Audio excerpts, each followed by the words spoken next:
దీనికి plenty of కారణాలు ఉంటాయి. ఒకటేమో హార్మోన్స్, రెండోది పీర్ ప్రెషర్స్. చాలామందికి ఏంటంటే నా క్లాస్మేటు ఆ అమ్మాయి సీఈఓ అయింది, మేనేజర్ అయింది, కనుక నేను కూడా ఆ కంపెనీలో వైస్ ప్రెసిడెంట్ని కావాలి, ఇట్లాంటి కొన్ని కోరికలు ఉంటాయి. అటువంటప్పుడు వాళ్ళు శృంగారానికి ఇంపార్టెన్స్ ఇయ్యరు, వాళ్ళు కెరీర్కి ఇంపార్టెన్స్ ఇస్తారు. ఈ కెరీర్కి ఇంపార్టెన్స్ ఇచ్చినప్పుడు శృంగారంలో చేస్తే అలసిపోతారు, శృంగారం వల్ల కొన్ని ఇబ్బందులు వస్తాయి, ప్రెగ్నెన్సీ వస్తుంది, పిల్లలు పుడతారు. ఇవన్నీ ఎందుకులే, మనం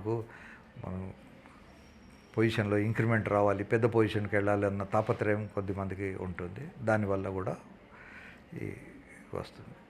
రెండోది, కలిసి ఉండే టైం బాగా తగ్గిపోయింది. హస్బెండ్ ఉద్యోగం చేస్తాడు, వైఫ్ ఉద్యోగం చేస్తుంది. ఒక్కొక్కసారి వాళ్ళు డిఫరెంట్ కంట్రీస్లో జాబ్ చేస్తారు, లేదా డిఫరెంట్ సిటీస్లో జాబ్ చేస్తారు. ఒక అబ్బాయి బెంగళూరులో పనిచేస్తాడు, అమ్మాయి హైదరాబాద్లో పనిచేస్తుంది.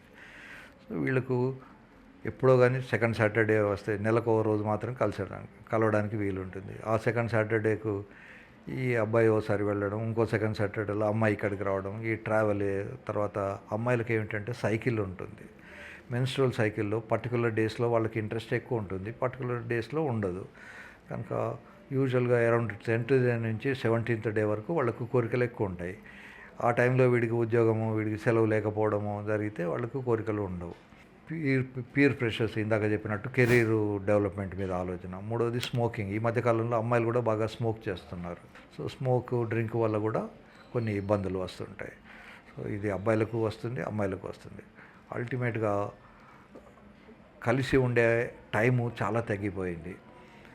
ఈవెన్ హైదరాబాద్లో ఒకటే చోట భార్యాభర్తలు ఉన్నా కూడా వాళ్ళిద్దరు ఆఫీస్ టైమింగ్స్ వేరుగాను, ఒక్కోసారి అమ్మాయికి నైట్ డ్యూటీ ఉండడం, లేదా అబ్బాయికే నైట్ డ్యూటీ ఉండడం.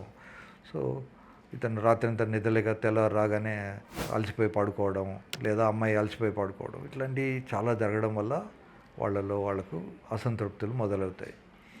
ఎస్పెషల్లీ పోలీస్ జాబ్లో ఉన్న వాళ్ళకు, అమ్మాయిలకైనా, డాక్టర్స్కి, డిఫెన్స్లో పనిచేసే వాళ్ళకు, వీళ్ళకు అర్ధరాత్రిలో అపరాత్రి ఏమీ ఉండదు, ఎప్పుడంటే అప్పుడు వీళ్ళు వెళ్ళాల్సి ఉంటుంది.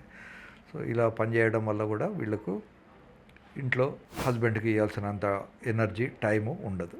కాకపోతే హస్బెండ్స్ కూడా డిఫరెంట్ పొజిషన్స్లో ఉండే వాళ్ళకు కూడా కొన్ని కారణాల వల్ల, ముఖ్యంగా అబ్బాయిలకి ఏంటంటే స్మోకింగ్ అనేది పెద్ద ఎనిమి. ఎవరైతే స్మోక్ చేస్తారో వాళ్ళకు హార్ట్ అటాక్లు వస్తుంటాయి, అంగస్తంభన సమస్యలు వస్తుంటాయి. కనుక స్మోకింగ్ అనేది ఒక హజార్డస్ థింగ్ సొసైటీలో ఉన్నది. రెండవది బరువు.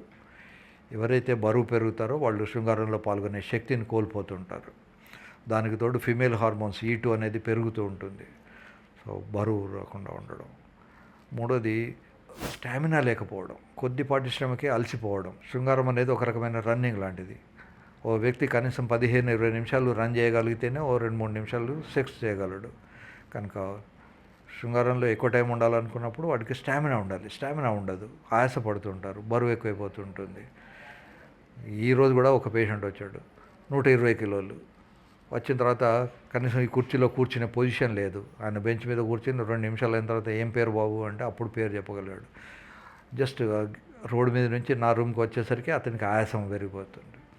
సో అంత ఆయాసం పరుడు శృంగారంలో పాల్గొనలేడు, వాడి హార్ట్ వాడికి హెల్ప్ చేయలేదు. కనుక భగవంతుడు ఎప్పుడు కూడా శృంగారం కన్నా కూడా మనిషి బతికుండడం ముఖ్యం అనుకుంటాడు. హార్ట్కు, బ్రెయిన్కు ముందు బ్లడ్ సప్లై అవుతుంది. అంగం గట్టిపడ్డా తీరా సమయాన్ని పెట్టాలనుకునే టైం కల్లా మెత్తబడిపోతుంది. అక్కడి నుంచి రక్తం బ్రెయిన్కి పంపిస్తాడు భగవంతుడు, లేదా హార్ట్కి పంపిస్తాడు, లేదా కిడ్నీకి పంపిస్తాడు. కానీ అంతేగాని అంగం అనేది భగవంతుడి దృష్టిలో లాస్ట్ ఇంపార్టెంట్, మనిషి బతికి ఉండడం మోర్ ఇంపార్టెంట్.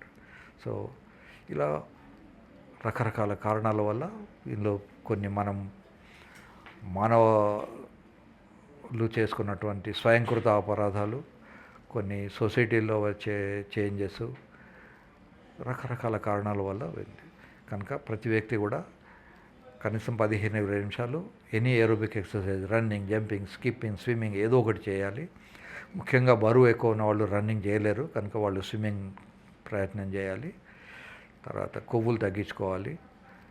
తర్వాత పొట్ట రాకుండా చూసుకోవాలి. ఇంకా అమ్మాయిల్ని తృప్తిపరచాలంటే కేవలం ఇంటర్కోర్స్ ద్వారానే చేయడం అనేది పొరపాటు. వాళ్ళను మానసికంగా హింసించి శారీరకంగా తృప్తిపరచుదాం అనుకున్నప్పుడు వాళ్ళు కారు. కనుక ముందు వాళ్ళను మానసికంగా ఉత్సాహంగా ఉంచాలి, వాళ్ళని హర్ట్ చేయకుండా మాట్లాడాలి. ఇవన్నిటి కంబైన్డ్ ఎఫెక్ట్ తృప్తిపరచడం ఉంటుంది. కనుక ఇవన్నిటిని కూడా గమనించుకొని చేసుకుంటే మీరు సుఖపడవచ్చు, మీ పార్ట్నర్ను సుఖపెట్టవచ్చు. సర్వే జనా సుఖినో భవంతు.